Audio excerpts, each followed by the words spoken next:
Now here's Chris. Erica, thank you. Hollywood is smiling this morning. The holiday weekend set a new record at the box office, with theaters selling about $280 million in tickets, thanks in large part to The Hangover Part 2. Phil, I think it's happened again. Hell, what did you do? I didn't do anything, I swear to God.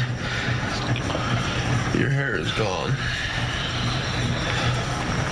No.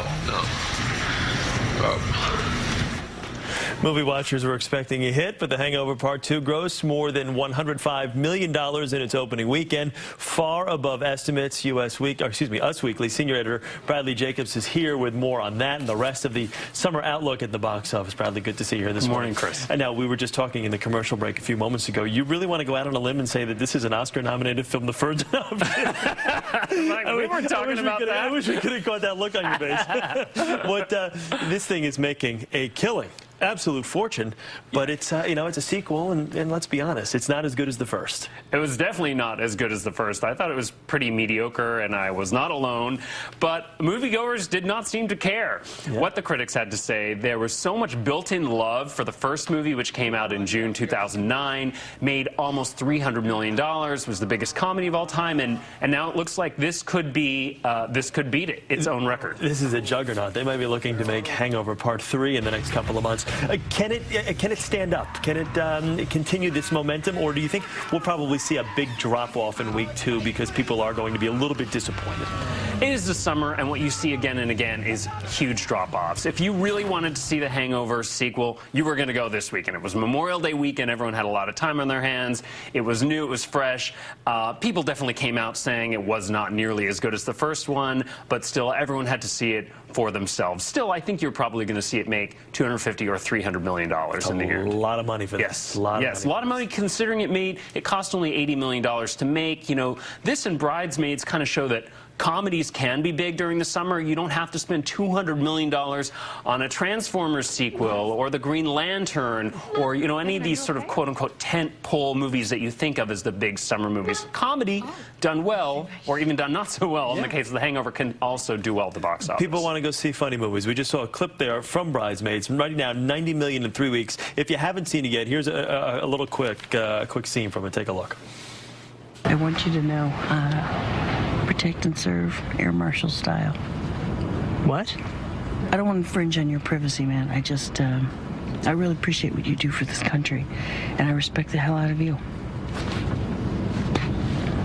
That's great. I'm not an Air Marshal. I'm going to take a nap. Awesome. Cool. I'll take the first watch. I'm not an Air Marshal. You don't need to take a watch. Okay. I've got the first watch. Just one of many funny scenes in that movie, and there are, like I said, there are some laugh out loud funny scenes in Bridesmaids. Oh yeah, and Melissa McCarthy, I'm sure they're already talking about Bridesmaids too. Her role is going to be much more expanded because she's the breakout star of the movie. You're also going to see Kristen Wiig's writing partner, who has a small role actually in that scene in the airplane, become a bigger part of the sequel. How long do you think this is going to continue to kind of snowball the money that movie's going to make? That's almost like they were saying that's a female version of The Hangover. That looks like it is The Hangover from 2 years ago. That's right. For months before Bridesmaids came out, they said, oh, it's going to be a female Hangover. But the hype proved to be true.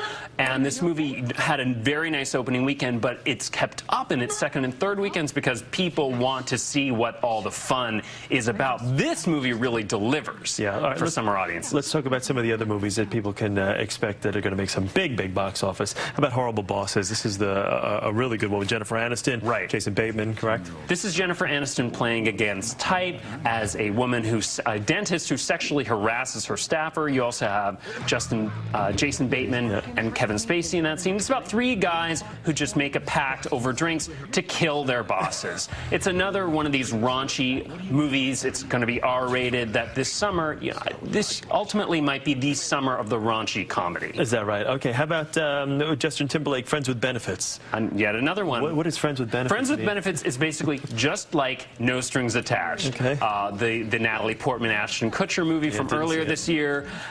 Justin and Mila Kunis make a pact that they're going to sleep together, but nothing is going to get more romantic than that. No relationship, and you kind of see what happens from there. The hilarity ensues. How about for kids? What can kids expect out there? Well, there's a movie coming out in a couple weeks that called Super 8, which it's not exactly a kids movie, but it is more kid-like.